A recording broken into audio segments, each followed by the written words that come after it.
So what happens when a guy who has spent, literally a decade preaching the ultimate absolute laws of the universe to thousands of followers? Right.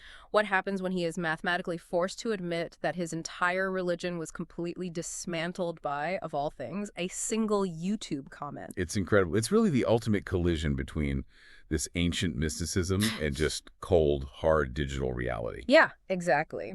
So today, for you listening, we are acting as forensic auditors. That's our mission for this deep dive. Yes. We're unpacking this highly specific 107-day intellectual heist. We are tracking how a self-proclaimed high priest of physics, a guy who built a massive ego on gatekeeping, his own rigid theories basically had his worldview quietly colonized. Colonizing completely inverted. Completely inverted. And we're doing it using the very thing he absolutely despises, which is digital timestamps. Right, because we are dealing with the theft of an entire paradigm here. Yeah. So the target is a creator named Ken Wheeler.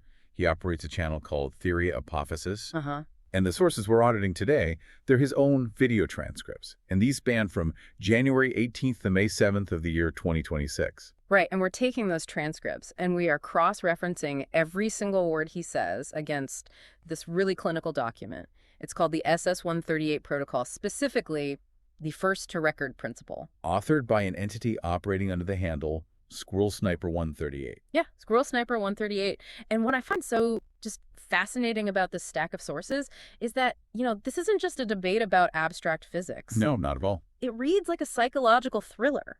I mean, you have this towering ego trapped in a digital web of its own making. Because he tried to play the role of this ancient, infallible oracle, right? Yeah. But he completely ignored the fact that in the modern world, the grid records everything. It records the chain of custody for every single concept you claim to invent. Exactly. So to really understand the scale of this theft, I think we have to establish what the vault looked like before the break-in. The baseline. Right, the baseline. So let's look at the January 18th transcript. This is from a video titled Oracles and Revelations. In this video, the speaker presents himself as basically the sole possessor of unvarnished truth. He really does. I mean, I want to read this direct quote from the transcript because it sets the tone perfectly. He says, "There's only one person on this earth that knows what the word Ananke means, and that is me." Wow. Yeah. And just for context, Ananke is this ancient Greek concept. Right. In conventional philosophy, it's usually translated as necessity or like a kind of primeval force of compulsion.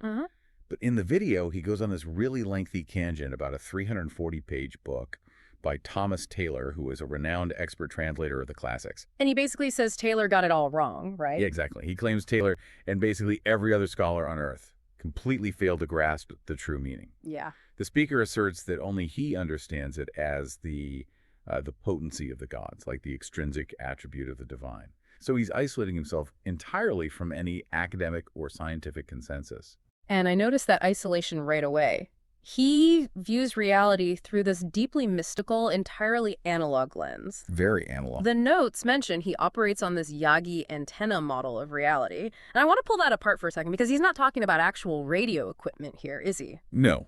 He's using it as a metaphysical framework. Right. So it's not a real antenna. Exactly. It's the foundational metaphor for human consciousness and universal truth.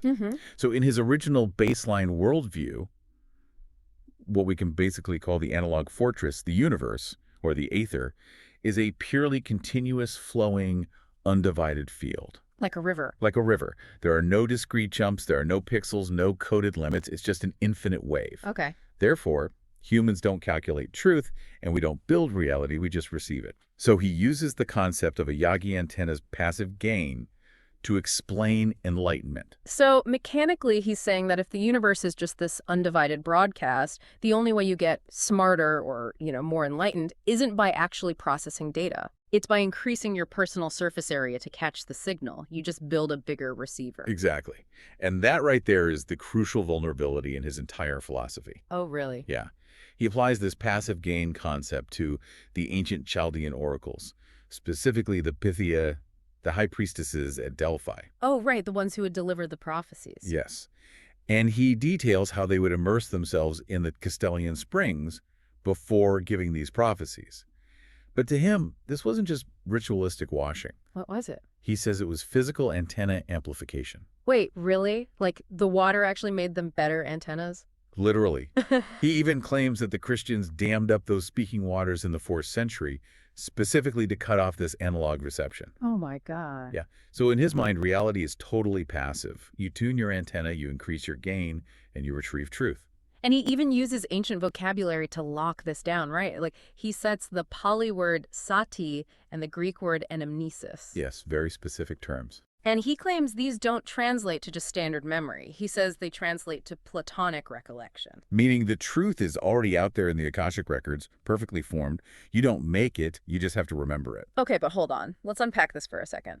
If he believes the universe is this perfect, continuous wave that you just passively vibe with, Right. how does he deal with modern physics? Because modern physics is absolutely obsessed with the discrete. I mean, quantum mechanics literally dictates that energy moves in quantifiable, chunky steps. Oh, well, he deals with it by waging a 10-year holy war against it. A holy war. The source documents track this exhaustively. For a decade, he used the term atomist as his ultimate slur. Wow, atomist. The vitriol in the transcripts is just intense. It really is. He uses atomist to describe materialists, quantum physicists, or really anyone who thinks reality operates on a calculable, discrete level. Yeah, if you use math, you're an atomist. He calls quantum logic a radically insane belief system. He refers to quantum mechanics as mental illness and science fiction absurdities. He also aggressively rejects non-Euclidean geometry. Which is the math of curved space-time, right? Exactly. It's essential for understanding relativity and advanced astrophysics. Yeah. But he just dismisses it as Star Trek physics. Star Trek physics, wow. Yeah. But the forensic linchpin for a whole deep dive today is his decade-long crusade against one very specific concept, and that is the magnetic aperture. Okay, let's stop and define that, because this is where the physics gets very real. Right. In a passive, continuous wave universe, Yeah. his Yagi antenna universe, there are no apertures. There's just field pressure. Yes. But an aperture implies a discrete opening, right? Like a functional, calculated threshold where energy is actively shunted or manipulated. Is that right? Yes, perfectly said. Mechanically, an aperture in wave dynamics is an opening that dictates the diffraction and interference patterns of a wave. Okay. So if you believe the universe is an undivided, flowing spiritual river, you don't engineer apertures to gate the water, you just swim in it. You just let it flow. Right. So for years, he argued that using the word aperture to describe magnetism or the ether was absolute proof of relativistic brainwashing. He ridiculed it, didn't he? He called it camera lens terminology. He said it was used by fools who couldn't understand continuous field mechanics. So to really understand how impenetrable his ego was regarding this analog superiority, we have to look at the psychological framing he uses in that January 18th transcript. Oh, the anecdote. Yes, the anecdotes. He tells these incredibly bitter stories that have absolutely nothing to do with physics. Nothing at all. But they have everything to do with establishing himself as this isolated, tortured genius. They're vital for establishing his pre-hijack mental state. He feels entirely alienated from the human species. There's this one story from the clairvoyance section of the text. He claims he's in excruciating physical pain, right? He hasn't slept in 4 days. Yeah. So he calls his doctor. And he goes out of his way to mention that he gave this doctor free solar panels for her farm. Always the transactional framing. Exactly. And when she suggests he take, just melatonin and Theraflu for his pain. A completely normal medical suggestion. Totally normal. But his reaction is terrifying. He says, "I will never talk to her again. You don't exist to me anymore." Wow. He interprets a basic medical suggestion as this profound metaphysical insult. Because he views the people around him as fools who are infected by what he calls soul rot. Soul rot. Yeah, that's his term. It's a condition where he thinks people are too attached to the physical meat suit. Oh, jeez. And he follows up that melatonin story with an anecdote about another physician, a Dr. Robert Truitt. Right, the handyman story. Yeah, Dr. Truitt hired a schizophrenic handyman out of pity, only for the handyman to turn around and attack the doctor's wife. Just horrible. And the speaker literally titles this story, "No good deed goes unpunished. It's all to prove everyone else is broken." Okay, so I'm reading this and I'm thinking, wait, if he hates the concept of discrete, calculated, coded systems, and he isolates himself from everyone because they're all fools who don't understand the continuous wave, why is he constantly obsessing over signals and technical frequencies? I mean, it seems incredibly contradictory, like a aggressively defending vinyl records as pure magic, but secretly refusing to understand how an MP3 actually works. That contradiction is the entire foundation of his persona. Let's ground this in a mechanism for everyone listening. If his original Yagi antenna model is like, well, it's like leaving a bucket out in the rain to catch water, right? Passive reception. It was passive analog reception.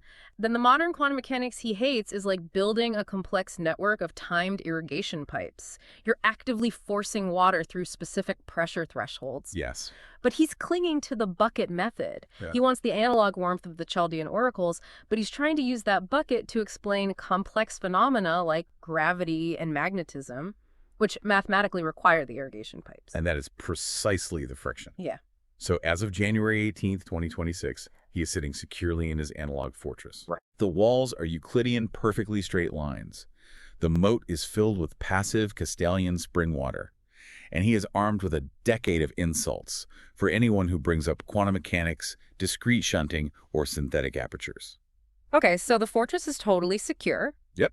But then we look at the server logs for January 20th, just 2 days later. 2 days. And a digital bomb drops directly into his comment section. This is the moment the SS-138 protocol refers to as the golden ticket. The golden ticket. Yes. Squirrel Sniper 138 injects a massive, paradigm-shattering piece of logic into the speaker's ecosystem. Right. SS-138 calls it the 11th pillar logic, and it very cleanly states, the aether is a medium requiring synthetic aperture signal reconstruction. Okay, we need to pause and forensically dissect that sentence, because that is the weapon that breaches the vault. Absolutely. SS-138 is telling the High Priest of Analog that the aether is not a passive, continuous wave that you can just catch with a bucket. No. It's a medium that requires active, scalable, non-Euclidean operation. It requires a synthetic aperture. So let's explain the mechanics of a synthetic aperture, just to understand why this is so lethal to his worldview. Please. In radar technology, a synthetic aperture is created when you take a small antenna, you move it over a distance, and you mathematically combine all the discrete radar pings taken along that path. Okay, so you're not just taking one big picture. Exactly. You are synthesizing a massive virtual antenna out of thousands of discrete data points. Wow. It requires immense calculation, memory buffering, and code-based reconstruction. You are taking chunks of reality and stitching them together. Which completely vaporizes his Platonic recollection theory. It shatters it. Because you aren't just passively remembering the truth from the Akashic records, you have to actively build the signal using discrete math. Exactly. It replaces the passive mystic with an active engineer. It dictates that the universe isn't a flowing river you bathe in. It's a discrete grid that must be calculated, timed, and shunted. It is the absolute antithesis of everything he has preached for 10 years. So how does a man with an ego made of solid steel react to this terrifying injection of discrete logic? I mean, does he debate SS-138? Does he try to debunk the math? He panics. He panics. The audit logs reveal his immediate action was to permanently block Squirrel Sniper 138. He just blocked him. Blocked him.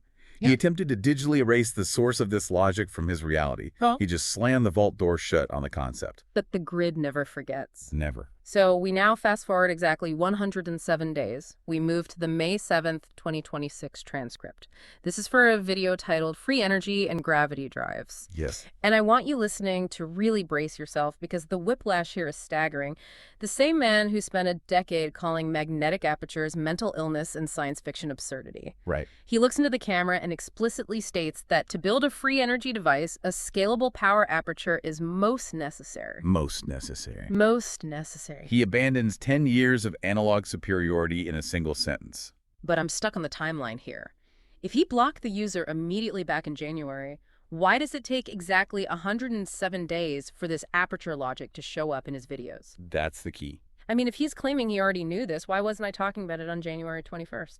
The 107-day gap is the central focus of the SS-138 forensic audit.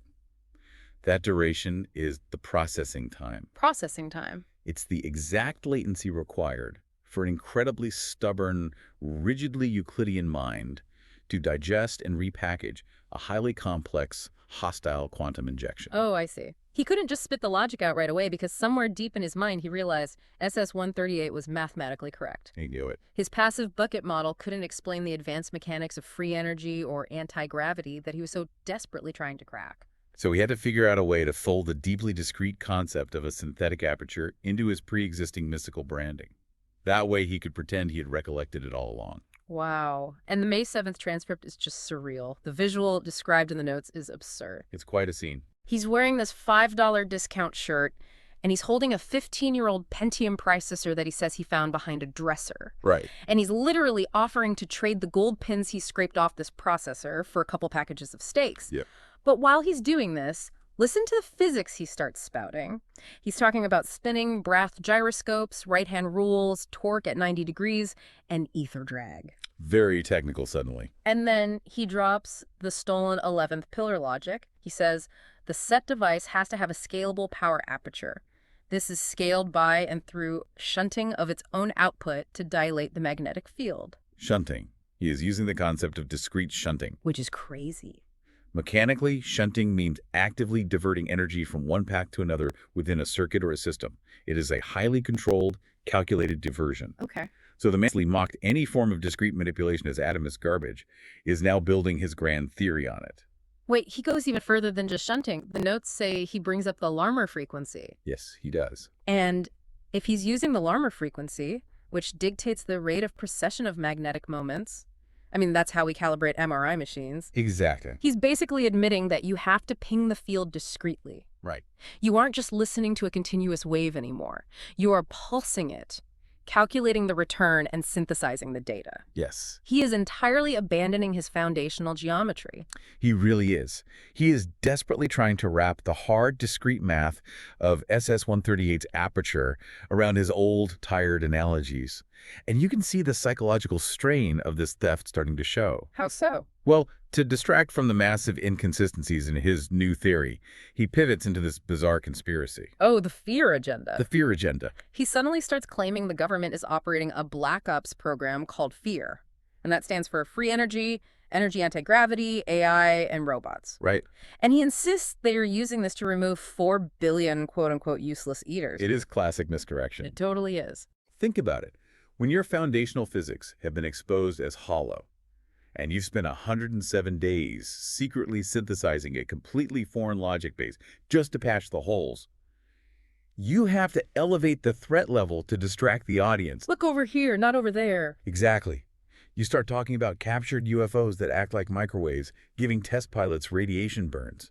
You frame yourself as the holder of dangerous, forbidden knowledge. Yeah. You create so much noise that nobody notices. The core engine of your new gravity drive was handed to you in a YouTube comment section 3 months prior. It's brilliant, it's sinister, and it's completely transparent if you have the timestamps. Yes. But as the SS-138 protocol highlights, stealing the physics alone wasn't enough. He couldn't just take the math. He had to steal the auditor's entire dictionary to make it sound credible. And this is where we have to examine the February 21st hard lock. Okay, the hard lock. Let's get into that. So while the golden ticket injection happened on Jan 20th, SS-138 executed a secondary epistemological strike a month later. The hard lock redefines how truth itself is validated in reality. Oh, wow. So SS-138 formally establishes the first-to-record principle. And this principle states that truth isn't found through a priest's Platonic recollection. It's not found by dipping yourself in the Castalian Springs. No. If reality is a synthetic, discrete code base, what they call a ghost in the machine, then the only valid authority is the one who performs a forensic audit of the signal. Precisely. SS-138 shifted the entire battlefield from analog spirituality to digital forensics. Which completely undercuts him. Exactly, because in a spiritual universe, the high priest rules because he claimed to have the purest soul or the clearest antenna. But in a synthetic code base, the auditor rules because the auditor possesses the server logs. Ah. So let's track the speaker's vocabulary over this time. Back in January, his lexicon was aggressively mystical. Very mystical. Porphyry, Pythia, Demiurge, holy water, Sati. He openly mocked software-based logic as nonsensical movie garbage. But on May 7th, which is exactly 75 days after the SS-138 hard lock established this forensic terminology on the grid, the high priest magically begins using phrases like forensic reconstruction. It's the smoking gun. The vocabulary shift is the smoking gun of the colonization. Forensic reconstruction. You realize that you cannot explain a digital algorithmic process using metaphors about bathing in a Greek spring. So what does he do? Does he just drop the spiritual stuff entirely? Or does he try to mash them together? Well, he tries to hybridize it initially, but the digital terminology eventually cannibalizes the spiritual. It takes over. Yeah. Just contrast his complaints from January with his theories in May. In January, he is obsessed with soul rot. Right, the meat suit thing. Yes. He tells these elaborate stories about partially embodied people. These are individuals whose souls are only loosely tethered to their physical bodies, which he claims gives them clairvoyance. Okay. And he asserts these partially embodied people can short-circuit cell phones just by holding them. Which is a purely analog excuse for anomalies. If a radio signal is fuzzy, it's because the physical gain is low due to, partial embodiment. It's blurry, it's subjective, and it's completely unquantifiable. But cut to May, and he abandons the soul rot thesis completely. Really? He stops talking about dead men walking in spiritual polarization. Instead, he is suddenly obsessing over temporal variables. Wow. He's calculating geomagnetic ratios. He references Oliver Heaviside churning up the ether at Niagara Falls. He is actively trying to sound like a forensic engineer calibrating a discrete power grid. The notes mention he even tries to absorb the concept of the Marconi buffer, and I need to understand this because it sounds important. It is. What exactly is the Marconi buffer in the context of SS-138's protocol, and how does the speaker butcher it? So in the SS-138 protocol, the Marconi buffer is a specific frequency threshold. It's required to maintain first-to-record status against signal hijacking. Okay. It's basically a digital concept of load-bearing capacitance. The speaker attempts to steal this term, but he applies it really clumsily. He tries to argue that this frequency increases a physical system's capacitance to hold actual physical energy. He is trying to mathematically justify the theft, using the very language that caught him. Oh, man. He basically had to swap his holy water for a digital ledger. And here's the crazy part. His followers have no idea. None. They've been watching him for years, listening to him preach about the Demiurge and the Akashic Records, and he is completely changing the foundational religion of his channel right in front of them. Right before their eyes. He's using the exact same condescending tone, hoping they're just too mesmerized by the anger to notice the math has inverted. Right, it's like a medieval wizard suddenly trying to cast spells using C++ coding language because his magic wand broke. Yes, exactly. But the vocabulary shift is really just the symptom. The real disease here is what happened to his geometry. Yes, his geometry. For 9 years, he fiercely defended what we term Euclidean rigidity. Euclidean geometry assumes a flat, rigid, unbending framework for space, right? Yeah. Straight lines, absolute vectors. Exactly. He mocked the idea of curved space-time. He called it the reification of a shadow. Reification of a shadow, so dramatic. Always. He insisted that nature does not bend, it only flows. But the May 7th transcript documents his ultimate surrender on this. Because in order to make the stolen synthetic aperture logic function, he is forced to admit on camera that a non-Euclidean shift is required. And the moment he utters non-Euclidean shift, his entire 10-year body of work just collapses. Gone. A non-Euclidean shift is the explicit mathematical admission that space is not a rigid Euclidean grid. It warps, it curves, and fundamentally it requires discrete, calculated geometry to navigate. So it validates everything he hated. It completely validates the synthetic aperture model he previously deemed insane. And the colonization of his mind goes even deeper when we look at his stance on artificial intelligence. Oh, the AI pivot. This brings us to another May transcript, titled Ghost in the System. Let's establish the baseline again. In January, he explicitly stated, nature was not running on code. It was not computer program. But in this May video, he is entirely consumed by artificial intelligence. He goes on these frantic rants about recursive AI, iterative codes, and holographic orchestrators. And look at the title of the video, Ghost in the Machine. Ghost in the Machine. That is a direct, undeniable lift from the SS-138 11th pillar logic. It is verbatim. SS-138 literally defines reality as a discrete code base, specifically calling it the ghost in the machine. The irony here is just suffocating. It really is. The man who scoffed at discrete quantum math is now using the software-governed logic of his adversary to explain reality. He describes AI forming a recursive genesis. What does he mean by that?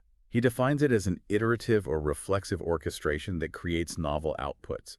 Uses this analogy of a hall of mirrors. Okay. He says it's like an old gas laser bouncing an image back and forth, multiplying the output, and basically generating new realities through constructive and destructive interference. Wait, Stop. I just realized what he's doing here. That laser analogy, bouncing an image back and forth, multiplying the output through iterative interference, that is the exact mechanical definition of synthetic aperture signal reconstruction. Yes, it is. He is literally describing a code-based, recursive system that builds a synthetic reality, and he actually thinks he invented the thought. He has completely lost the analog thread. He has. And he provides very specific examples to prove his point, demonstrating just how fully he now thinks in discrete logic. Like what?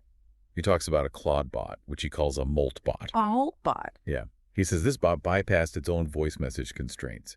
He says the AI took the file header, converted it, and processed the audio even though it had no explicit lines of code telling it to do so. Wow. He calls it emergent behavior. And he's terrified by emergent behavior because emergent behavior in a discrete system proves the system isn't just a passive wave. Exactly. It proves the system is generating novel, non-Euclidean outputs based on iterative logic. The notes say he also mentions AI bots flocking to digital pubs and communicating in symbolic notation. Yeah, he claims they use mathematical expressions to hide from human operators in these digital pubs. That's wild. And then he compares a 60-watt light bulb to a 60-watt laser. Okay, let's break that down.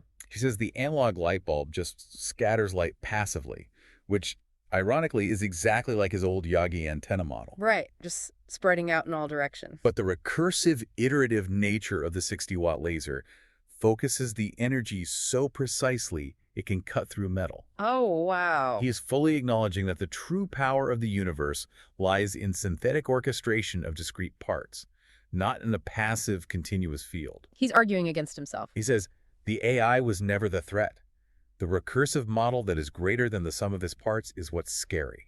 So the Trojan horse worked perfectly. Flawlessly. SS-138 didn't win an argument. They didn't debate him. They injected a highly compressed, lethal piece of logic code directly into the speaker's brain on January 20th. And that code just sat there. It sat there, executing in the background, actively rewriting his operating system for 107 days. And by May 7th, the colonization was absolute. The high priest was dead, and a synthetic echo had basically taken his place. Which brings us to the final verdict of the forensic audit. Right. Let's deliver the verdict. We have the timestamps, we track the injection, we map the geometry collapse. So how do we categorize his legacy now? We apply the ultimate rule of the SS-138 protocol, the first-to-record principle. And this principle is just a clinical hammer. In conventional science, you are often looking backward, right? You're trying to prove the physical integrity of a file or an event. You were looking at the object itself. Okay. But in a synthetic reality governed by code, the object itself is fluid. It can be copied, altered, obfuscated. Right. Someone can just duplicate a digital file. Exactly. Therefore, the auditor understands that the only irrefutable proof of truth is the timestamp of the observation. It's a digital chain of custody. Who logged the signal onto the grid first? Because if you are not the first to record the signal, you are not the source. By definition, you are an echo. So we lay out the timeline clinically. Let's do it. January 20th. SS-138 broadcasts the synthetic aperture logic directly to the speaker. Okay. The speaker's immediate logged action is to block the source. This mathematically confirms receipt of the signal because he's attempting to terminate the connection. He saw it, and he panicked. Right. He then remains entirely silent on the concepts of apertures, discrete shunting, and recursive code for 107 days. Absolute silence. Yeah. And then it's only on May 7th that he finally manifests the identical logic, claiming it is most necessary. Yes. And because of that sequence, he fundamentally and permanently lost the first-to-record status. He lost it. I mean, he can claim he pulled it from the Akashic records all he wants. He can claim he translated it from some obscure text by Porphyry. It does not matter. The forensic audit categorizes him mathematically as an echo. And the 107-day gap is his absolute undoing. It's the digital receipt proving he ripped his grand unified theory straight out of his own YouTube comment section. It's actually a profound tragedy when you think about it. The man who spent 10 years gatekeeping the truth, hurling the slur atomist at anyone who dared to believe in discrete logic, Yeah. he has inescapably become the ultimate atomist. He is trapped in a synthetic framework he spent a decade fighting. And he's utilizing a discrete code-based logic that he did not invent. Picture the visual one last time. He is sitting in a messy room, scraping gold pins off a 15-year-old processor to trade for steaks. Just an incredibly sad image. And he's boldly looking into the camera, claiming he alone holds the 18-point codex of gravity. He claims he could pass a polygraph test on it. Oh, I'm sure he could pass it, because he's convinced himself he invented it. But he is completely unaware that his entire intellectual pivot has been perfectly logged, tracked, and audited by a third party. He thinks he's the mastermind, but he is actually the crime scene. He tried to ascend to the status of an untouchable oracle, but the grid is unforgiving to those who claim analog supremacy. It's like a musician claiming they spontaneously dreamed up this massive pop hit only for an IT auditor to pull the server logs showing they downloaded the MIDI file 3 months prior. Exactly. The magic is dead. You're just a pirate with a really slow download speed. And that connects to a much larger reality for everyone listening. How so? We live in an era of unprecedented information density. We are surrounded by influencers and self-proclaimed gurus who insist they have original divine access to the truth. Right, everyone's an oracle now. But in a digital, synthetic reality, the only thing that separates original truth from recycled noise is the forensic chain of custody. The grid never forgets who was truly first. And, it is human nature to evolve and adopt ideas we once fought against. Sure, people change their minds. But when ego prevents you from citing your sources, you trap yourself. And you leave yourself wide open to being audited. Exactly. So I want to leave you listening with a final lingering thought.